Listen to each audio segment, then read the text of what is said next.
Bonjour à tous, bienvenue sur ma chaîne. Je suis ravie de vous retrouver aujourd'hui pour la revue de la Bible archéologique dont je vous ai déjà parlé en vidéo. Et donc je vous propose une revue complète pour vous présenter cette Bible avec des notes d'études axées vraiment sur l'archéologie et c'est super intéressant. Alors c'est parti.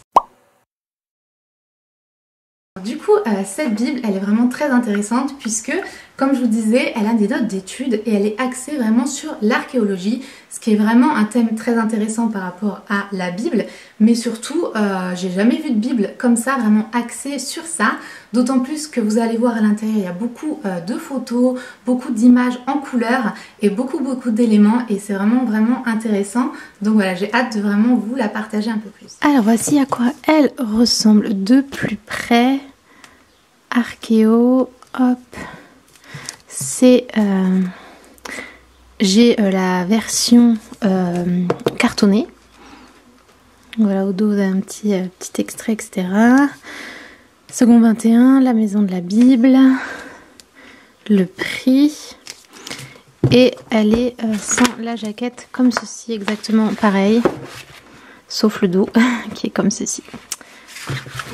Donc voilà, vous avez ici des petites préfaces. Donc l'édition, donc c'est la Société biblique de Genève, donc la maison de la Bible, la traduction est la seconde 21. Et vous retrouvez ici donc avec notes d'études archéologiques et historiques, voilà le thème de cette Bible. Vous avez donc tous ces petites introductions et ensuite voilà les livres de la Bible. Hop, voilà, je vous passe les petites notes du début.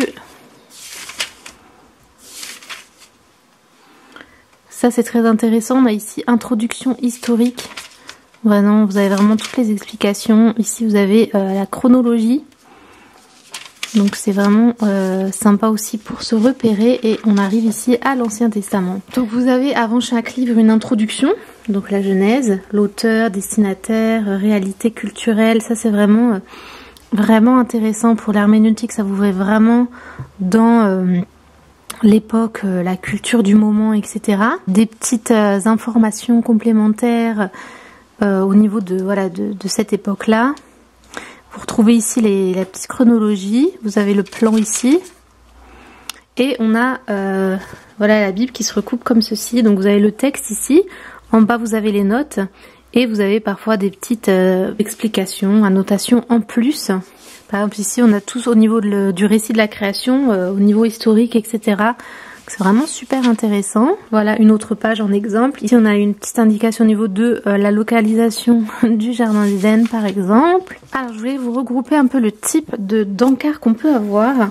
On a écho du passé, on a texte et objet du passé, personnage et terre du passé, texte et objet, personnage et terre et écho.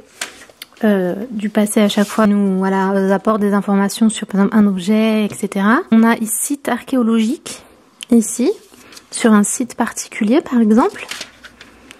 On a cette partie fiabilité de la Bible qui prouve en quelque sorte, voilà, qui nous apporte les documents qui ont été trouvés, etc. et qui prouve un petit peu la fiabilité de la Bible. Personnage et terre, on a déjà vu. Information historique et culturelle, donc ça c'est super intéressant, ça nous apporte des détails sur la culture de l'époque et ça permet de vraiment beaucoup mieux comprendre voilà pourquoi il se passe ceci et comme cela. Encore ici par exemple là vous avez le rôle du patriarche dans la vie de famille, dans la vie familiale pardon. Du coup c'est sûr que c'est complètement différent de maintenant quoi. Donc il me semble que c'est à peu près tout pour les types d'encarts. On a encore un nouveau site archéologique, les informations historiques et culturelles, la poterie à l'époque biblique. Je trouve ça super intéressant. Enfin, je trouve tout intéressant. Ici on a les textes et les objets, les sites archéologiques, la fiabilité de la Bible. Voilà, je pense qu'on a fait le tour au niveau des différents encarts. Et avant chaque livre, bien évidemment, on a à chaque fois cette introduction comme ceci. Voici avec plus de photos et d'images et vous voyez que les photos elles sont en couleur, donc vraiment on a l'impression d'être dans un livre d'histoire géo de l'école et je trouve ça super génial. On a plein d'informations que voilà, à moins d'avoir fait des études théologiques ou autres, on n'a pas forcément, C'est très intéressant voilà, de les avoir ici. Et je vous passe les pages comme ça rapidement. Vous allez voir qu'il y a quand même beaucoup de notes. En fait, on en a à toutes les pages. Ici, vous voyez, ça c'est super sympa. Fiabilité de la Bible. On a ici un petit peu des informations qui prouvent l'authenticité en fait de la Bible. Et voilà, qu'on retrouve au niveau de voilà, tout ce qui est recherche, archéo, tout ce qu'on a au niveau historique, etc. Donc voilà un peu comment c'est fait. Je trouve que c'est vraiment très bien fait dans le sens où on voit vraiment bien le texte biblique. Il apparaît toujours en blanc. Ben là vous voyez par exemple on a vraiment que le texte. Et les encarts ils sont vraiment délimités. On arrive bien à voir, voilà c'est séparé, c'est pas la même couleur. Les notes elles sont plus petites en dessous comme dans la plupart des bibles. Donc je trouve que voilà on s'y retrouve bien, on n'est pas perdu. Je trouve que les photos sont géniales. Le fait que ce soit de la couleur comme ça, c'est vraiment top. Et comme je disais, bah, vous voyez, on a énormément d'infos, quoi, pratiquement à chaque page. On va aller un petit peu plus loin.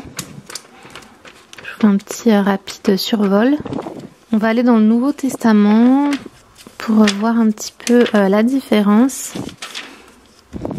Donc ici, on retrouve cette particularité qu'on a dans certaines Bibles, qui est que toutes les paroles de Jésus sont en rouge. Elles apparaissent en rouge. J'ai une Bible en anglais aussi qui est comme ceci. Ça permet que voilà, ça ressort bien en fait. Tout ce qui est paroles de Jésus apparaît en rouge. Bah, vous le voyez bien par ici. Au premier coup d'œil, du coup, on voit totalement si c'est un discours de Jésus ou pas. Ça ressort vraiment bien. Donc ça, c'est aussi sympa. Enfin, on aime ou on n'aime pas, mais en tout cas, c'est une bonne... En tout cas, moi, je trouve ça sympa. Donc voilà, regardez la échoppe de charpentier. Et je pense que si on lit vraiment toutes les notes, etc., on aura une meilleure compréhension vraiment de la Bible, surtout, comme je disais, au niveau vraiment culturel, historique. Ça permet de vraiment mieux comprendre. Donc voilà, maintenant je vais aller dans la fin. Donc voilà, là c'est terminé et là on est au niveau des annexes. On a ici donc unité de mesure, ok. Ensuite on a toute une partie dictionnaire. Ça c'est génial que ça fasse partie de la Bible. On a aussi une concordance pour retrouver voilà les versets ou autres. Donc le dictionnaire c'est comme le nom l'indique, hein, définition des mots. Vous cherchez un thème particulier ou quoi, c'est super pratique. Là, on a voilà l'index des cartes et tout pour retrouver. Ici, on a des cartes en plus. Donc voilà, on a toutes ces cartes qui sont comme ceci. Il y en a beaucoup. Et voilà, du coup, on arrive au bout avec cette dernière carte. Donc voilà, j'espère vraiment que cette petite revue vous aura plu, vous aura peut-être donné envie de vous porter à vous intéresser à cette Bible, qui est honnêtement hyper et extrêmement complète et permet réellement de mieux comprendre la Bible. Je pense que c'est pas fait que pour les passionnés d'archéologie et d'histoire, mais je pense que c'est vraiment important pour comprendre l'aspect culturel, historique, surtout toute la Bible qui... À notre époque, bon, il y a un grand écart d'époque, et donc ça peut être difficile à comprendre par moment. Et avec ces petits encarts-là, vous comprenez bien, vous avez du coup toutes les informations nécessaires, comprendre pourquoi les choses étaient faites comme indiqué dans la Bible. Ça permet de voilà mieux comprendre, mais surtout aussi d'éviter les fausses conclusions en fait qu'on pourrait tirer par rapport à notre époque à nous et à ce que nous on pense alors qu'en fait on n'avait pas les bonnes infos. N'hésitez pas à faire un tour dans la librairie chrétienne de votre ville ou d'aller sur le site La Maison de la Bible, ils l'ont, et voilà, dans différentes maisons de la Bible, différents sites en ligne, vous pouvez la trouver sans souci en tapant la Bible archéologique ou la Bible archéo et vous devriez pouvoir la trouver. Personnellement, je la conseille vraiment, elle est vraiment géniale. Pour moi, c'est super important d'avoir une Bible avec des études et celle-ci, elle est vraiment superbe.